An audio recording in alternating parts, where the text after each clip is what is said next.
Well, good morning, good afternoon, good evening, wherever you are joining us from, either listening to us live here in the studio or watching the replay, or even listening to this show on my podcast.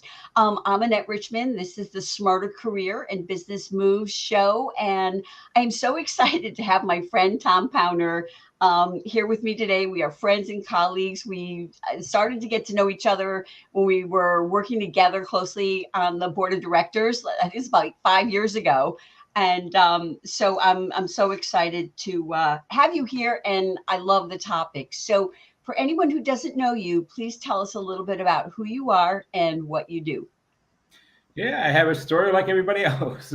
I'm the owner of Career Thinker. We have two arms to our business. Our first arm and our passion is helping people connect the next career opportunity and quicker.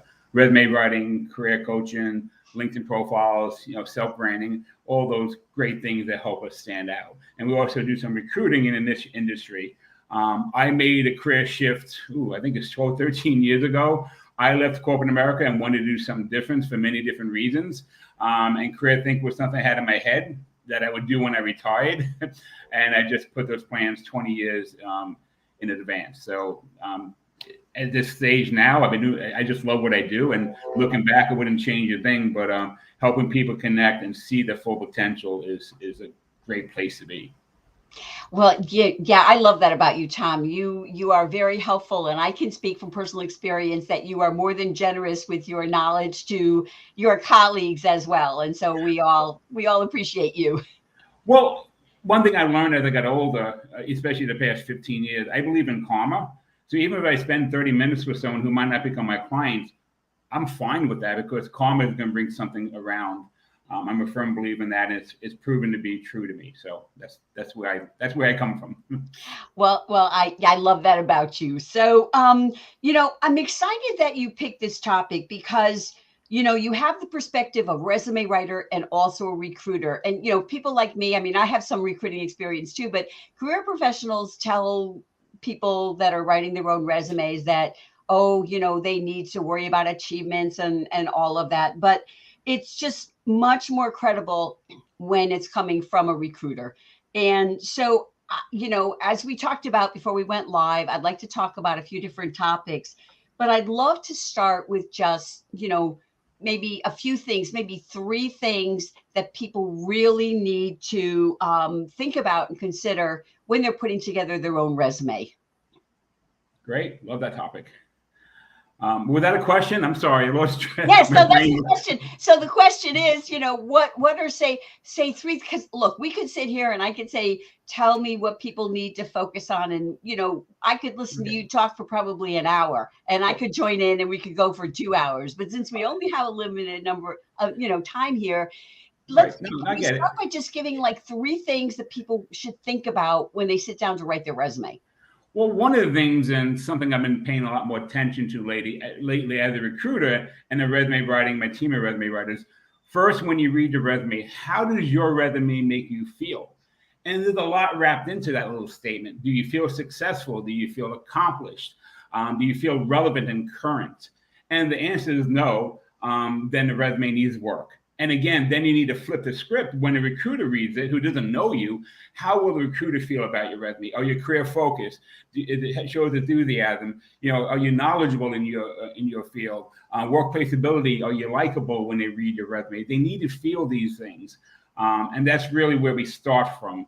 And a lot gets unpacked in there. But when I read a resume, I want to first, in the first 2 seconds, understand something about your brand. So the part of the resume, the summary, which so many people today just seem to leave off because they want to get 15 years of career on one page with 6 stars. Impossible to do. So that opening statement establishes your brand, have a little peek into some of the things you bring to the table. And a recruiter would spend a couple of seconds on it. And if they feel that brand matches what they are hiring for, and the job seeker needs to actually tweak each brand, each beginning of the resume to make it a better match. And then typically what we do next as recruiters, we're going to dive into your first job. We're not going to read a paragraph about what the job is about, even though it's very important. We're going to dive into the bullet points. And this is you get any recruiter, if they read 20 bullet points on the one job, and it should be 20 stacks, they should be in groups or categories. And those bullet points don't show value, success, outcomes, contributions, problem solving. Instead, they sound like a list of job functions. Well, for me, that's a resume that's going to fail.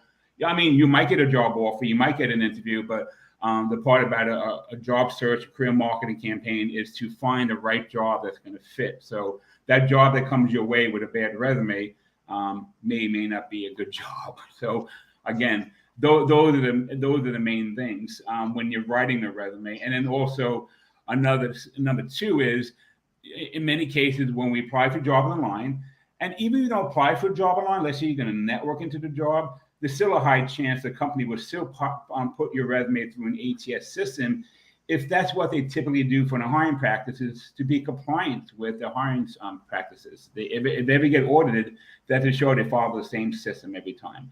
So you want to make sure your resume gets read correctly in the ATS system and gets scored. You know, everyone worries about the ATS system. Some people worry about it too much, but it is a hurdle we have to get over. I feel another 5 to 10 years or 5 years, the way AI is going, so the ATS system will be less relevant. But the story than a resume will always be relevant. Yeah, I'd love to touch on a couple of things that you said, and well, actually, all of them. It is important when someone looks at their resume that it makes them feel good. I mean, you don't want to have a resume that you're sending to a friend and saying, "Oh, I just threw this together," like already being a little defensive, knowing it's not so great. But I also love the idea of I'm talking about the achievements, and as well as I do. We look at resumes all the time, and people, think if they have a bullet that says, dramatically increased revenue or something like that, that it's going to mean something. And it's really just fluff. People want to see the metrics, not just like, oh, I, dramatically did this or surpassed or whatever. They want to see the numbers, or kind of like the evidence. Well, yeah, numbers are evidence. Whether they're true numbers or not, recruiters don't know that. But even when there are no numbers, because a lot of our jobs, we don't have metrics, we don't get a KPI report. So even if there's no numbers in your career, that's not how you're rated. In words, what was the impact? What was the contribution? And most important, how did you do it? So even if you greatly increase sales by, you don't have a metric, but how did you do that? That's better than if you have no metric and no value. So typically a bullet point should be front loaded with the outcome, the contribution, the quantitative achievement, then followed by the how, the skill and action. And that really makes a great foundation for a great bullet point, and keep it a 1 line, 2 line max. I love that. And thank you for correcting me, because I really kind of misspoke there. When I talk about numbers and evidence, a lot of people work in operations. So maybe you redesigned a process. So instead of, taking someone 3 hours, 3 hours every week, it takes them, an hour, or it's accessible to everyone. Yeah. So yes, when I talk about evidence, I misspoke. It's not always numbers, but you have to show some kind of like impact or change. Oh, definitely. I mean, we do recruiting all the time, and I can't tell how many resumes, even if they scored well in the ATS system, because they have, they have the keywords and stuff. And I read the resume, it's just an empty story, and they don't get the interviews. And if they do, even if I interview someone that had an okay resume, which happens because I pick the best from the worst resume sometimes, that's the only choice I have. But even when I interview those people, I have to spend a lot of time in discovery mode. Now, discovery mode in a job interview is where the recruiter has to spend time discovering your solutions, your success, your relevancy, your impact. I shouldn't waste any time during a job interview doing that. I should be asking really intelligent questions around that. I see you increase you decrease the time to market and product. Well, what are some of the pushbacks? What are some of the key components? Who did you team with to do that? Those are the questions you want to ask during a job interview. I remember I have a client who I worked with 25 years ago. He works for the same company for 24 years. He got canned in January. And after we done his resume, he said, "Wow, this is me. Look what I've done." And his resume before that didn't do any of that. And he even told me when he went to interviews, the resume really impact the quality of the interview. So there's so many reasons why we want to write bullet points. I know we're going more on tangent here, but the bullet points are the heartbeat of the resume. If it doesn't pump value, it's not pumping anything. Oh, absolutely, absolutely. It's all about, the results, the impact, the positive impact, the change, because, people often, I think they think that, my title and the company I work for is going to kind of get me someplace. And, maybe if you work at, I don't know, Google or something, maybe it will. But for most people, you really have to have those achievements. And, I'd like to revisit a little bit about sort of the ATS. And, I'm glad that you mentioned about people having their resume filed, because, I'm sure you work with a lot of clients. I work with a lot of clients who are networking into their next job. But what I Right. explain to them is, even if you send your resume to someone that you know and they're interested in you, your resume is still going to end up in the ATS, because it's a big database. It's a Right. big sort of filing system. And I think people, as you sort of inferred, and I think, get too hung up on the ATS. And I think that can lead to people, you know, um, keyword stuffing or trying to sort of game the ATS to get the interview. Well, Well, then what happens? Well, I've, I would say this year alone, I've caught this in our recruiting. I probably uncovered this maybe 7 times, where someone took the actual job posting, they copied the whole job posting, they put on a resume in font size 1 in white. Because we visually won't see it, but all those keywords, everything's going to get you scored high in the ATS system. So when you look at the resume looked okay, but it scored a very high. It got the top of the stack. And then if I go to the data in the ATS system, typically a lot of recruiters will look at the PDF or the Word document you applied with. But when we go to the back end of the ATS system, we can see different data, and it's kind of written in a plain text format. So it doesn't look pretty, but we can analyze things differently. And at the bottom, we realize, well, this is a job posting that we have. So it's like, again, blacklisted. I would never even speak to the person. And as a recruiter, I would never even, look at them again.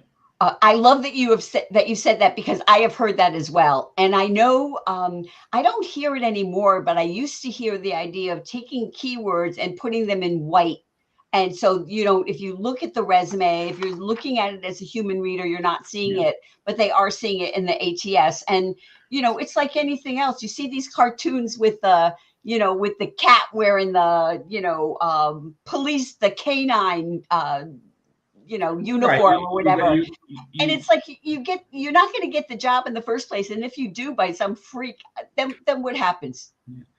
See, I rather, the ATS system, is not the end all, but we do have to pay attention to it. So Mhm. if the job is looking for these skills, now when you read a job posting, typically the job description is written in order of relevance. Things to the top of the list are probably more relevant things to the bottom of the list, and same thing with the requirements. So when you look at a job posting and the top 10 responsibilities, if you haven't done any of them, maybe it's not a good match. And if you have, just check your resume, make sure your resume, the keywords or the bullet points are reflecting that.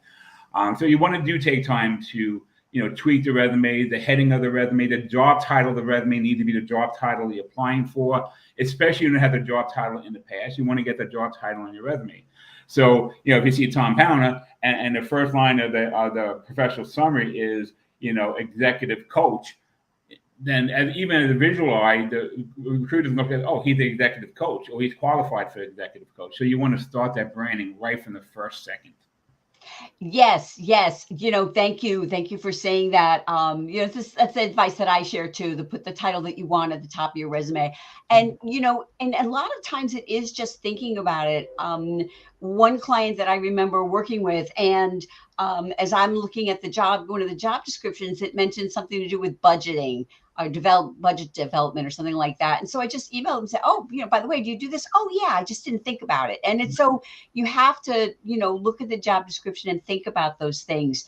But I also, I'm glad you also mentioned the idea of the human reader, because people get hung up on, the ATS and everything. And, you don't really know who that first human reader is going to be. It might be like an HR associate. It might be somebody's administrative assistant, who was given a pile of resumes and a job description. That's actually how I got one of my last corporate jobs. an administrative assistant. They gave them, I don't know, like 20 resumes they gave her and the job description, and had her pick like 5 people to come for an interview. Right. And so I think people sometimes they're not clear about what they do. They think that people are going to necessarily have that deep knowledge when they pick up the resume. And so, my suggestion is to make sure that it's clear. Can you talk a little bit about that, about making sure that, anybody understands what you're doing? Well, I mean, you really have to make sure. Obviously, if people are making a career shift that are going after jobs they never had, that's 180 degrees different. That's always going to be a harder challenge, and people are going to hire you on your potential. And even young college graduates coming out, they're going to hire you your potential, but they need to see your potential. So you want to make sure you get that incorporated into the resume. But when you tell your success story, and even the resume, even in the summary section, the professional summary, executive summary, even some statements that talk about where you see yourself in 3 to 5 years if you're a young professional, could actually give you some insights to what your potential is. Telling those quick stories. So again, you wouldn't get the human voice in there, because as a recruiter, I need to feel good about the person I'm about to call. And another thing, the extension of the resume is the LinkedIn profile. We don't interview anyone. Sometimes we find the people, because we do a lot of recruiting through LinkedIn, and lots of times we have the ATS system. We have 250 resumes.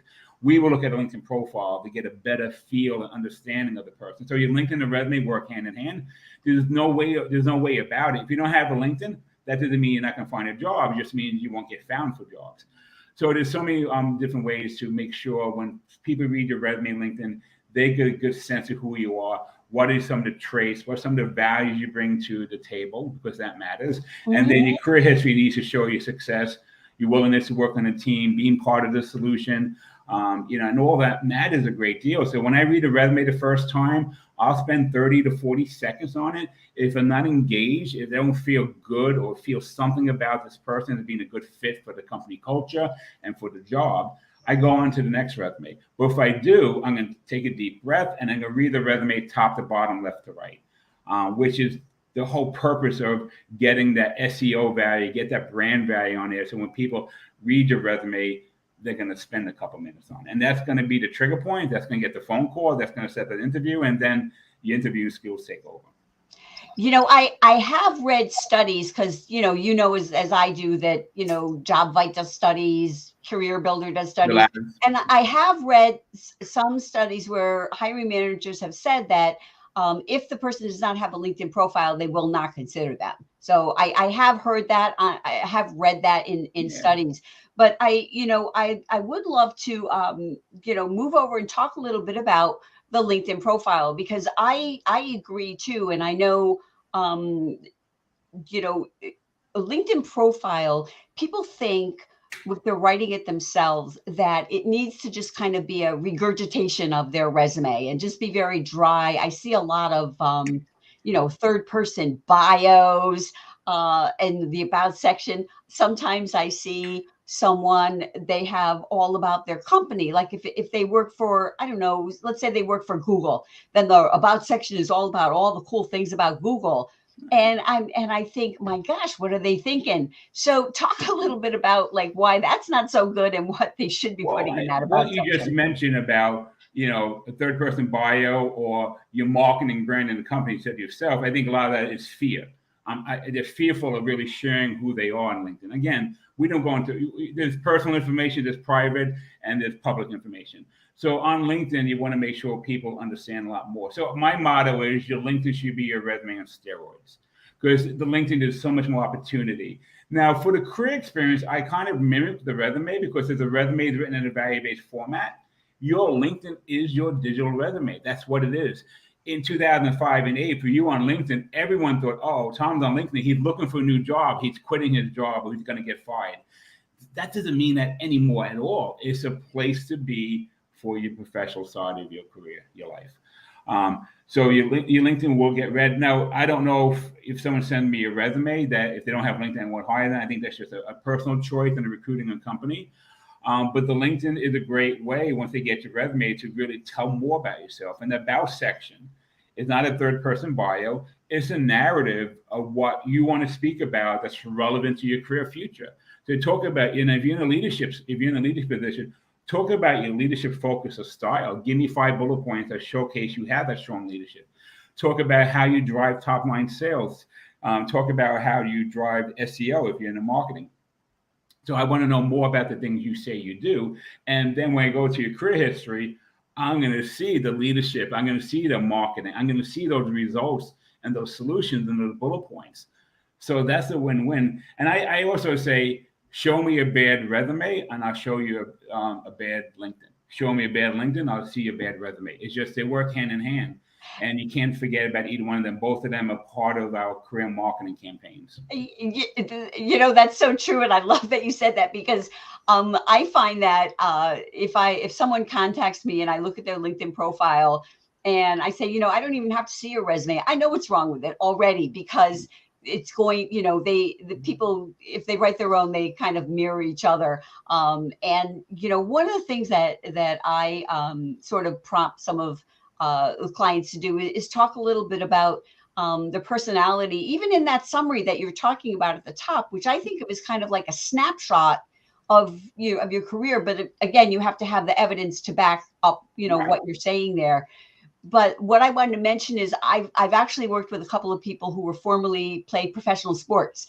And so, we would mention in their resume and talk in their LinkedIn profile about how their competitive nature was kind of honed playing professional sports. And that way it's like, oh, well, I had a client who was an NFL. He was on the Jets for 2 years in the late 90s. We didn't go back that far in his resume, but in the resume underneath, we just had a statement. My takeaways as an NFL football player, and we talk about 3 to 5 takeaways and the team playing. And he was a kind of a team leader, the collaboration, being part of a solution, not the problem. We talked about those very briefly in the summary, and it made a huge impact. And people could relate to that. And I had even my husband's resume, when I did his resume 10 years ago, which was super successful, and he got several jobs over the past decade. One of the things we talk about in the summary, my leadership style, my coaching style, my attitude. People say, why would you talk about your attitude? And an attitude could be a great thing. It's not a bad attitude. My attitude, we talk about his good attitude and how he keeps motivating people and stuff. And those 4 bullet points, and he's in HR, everyone who interviewed him say, wow, this is a pretty powerful 4 bullet points, the 3 bullet points. And he got complimented on that all the time. So people are afraid to go out of the box. So there's so many different ways you could do that and get some personality in there. And I teach an NCOPE course through the NOWA, and it's a LinkedIn, Unleashing the Power of LinkedIn. And this is exactly, we do a deep dive into why this formula and this approach works really well. Oh, it is so important. And, and there's a big difference too in sort of styles. For example, I've worked with senior salespeople, CEOs who, and some people, if they're trying to hiring new team, they're evaluating, looking for new teammates, they may just, put an ad in the paper or hire a recruiter. But, some of them actually do it themselves, and they go out and they steal from their competitors, or they bring in people they worked for in the past. And when you talk about how they do that, that stands out rather than just, built out the team. Yeah, definitely. So it's all about the storytelling when it comes to the resume. So, the time has flown by, and we're kind of, getting towards the end. And, we've talked about a bunch of different things, but I'd like to ask you, what you would like to share that we haven't talked about. I haven't asked you that you think is important for people to know, and of course, how they can find you. Well, find me on LinkedIn. I'm not going to send you to 20 different social media sites. LinkedIn is the place to be. I'm there. So look for me there. Connect with me. I'll offer anyone a free resume LinkedIn review. That's part of my process. And if it works, we're going to work together. Great. If not, you can walk away with some good information. I think a lot of people, just in general, our jobs are a big part of our lives. We have our relationships, we have our health, and then we have a professional side. So it's kind of part of a triangle. And when we lose our job or we're not happy in our job, the triangle starts shifting. So it's not a real triangle anymore. So we need to understand that we have the power to own our career now and our career future. Don't be fearful. If you lost your job, hey, you still have your health, you still got your family and friends. Let's concentrate and getting rid of that fear, getting out there, being assertive, not aggressive, following up with recruiters. And again, if a recruiter doesn't answer you and doesn't get back to you, there's so many people writing articles on LinkedIn. Why recruiters ghosting me? There's so many different reasons. That's a different topic. But at some point, just own it. Take a deep breath. Go on to the next one. We never take your foot off the gas pedal until you have the job offer and the start date, because a lot of things happen. But don't be fearful of the unknown, because the unknown could be euphoria. It could be a place that, and I talk to my husband all the time, because he's at a company in a job right now over 3 years. And he's like, he had a great job for 24 years, had a few other companies. Now this current company, he loves it. I mean, he didn't skip to work every day, but he's really happy there. So when you lose your job, or you need to make a move, just think about the possibilities out there. And if you make the wrong choice, let's say you do take a job and it's not the right job, well, again, just start over again. I know money is involved, income and stuff like that, but we can't be fearful of the future. Well, since you mentioned that, I have to ask you one more question. And the worst jobs that I ever had, my gut told me, it's not good for you. But I wanted to, at one point I was trying to get into advertising. This was a small firm. So I took the job when they offered it to me, even though the owner who interviewed me was kind of rude. He was late, and it was just like, didn't get a great feeling. So what's your take on the idea of, Senator, trusting your gut? Well, I believe our gut is like a second voice in our brain, connects our brain, and our gut typically, is true, but sometimes do we make it true, or is it really true? Now, I always tell people, when you get a job, you really got to give it 90 days, because I've been at certain companies and jobs that the first 2 days, I don't want to work for this person. Oh, they're rude and stuff, or they're having a bad week. I didn't know it. So sometimes I make those quick judgments, because I've had several jobs in my career. But stick it out 90 days. It takes time to build relationships. It takes time to build trust with the people on your team, and for them to build trust with you. And after 90 days, typically they evaluate you in a 90-day review. You should be evaluated in company. If it's not the right home, I'm not saying quit, but then just start your job search again, because we should never be in a place that affects our health, our mental health, and makes us miserable. So leave, make the plan to get out when you need to. But sometimes those jobs after 90 days turn into be, wow, I love this place. Yeah, I get that, and I feel that way too. But one thing about having a job is, I think you should kind of always, maybe not always be looking, but always be open.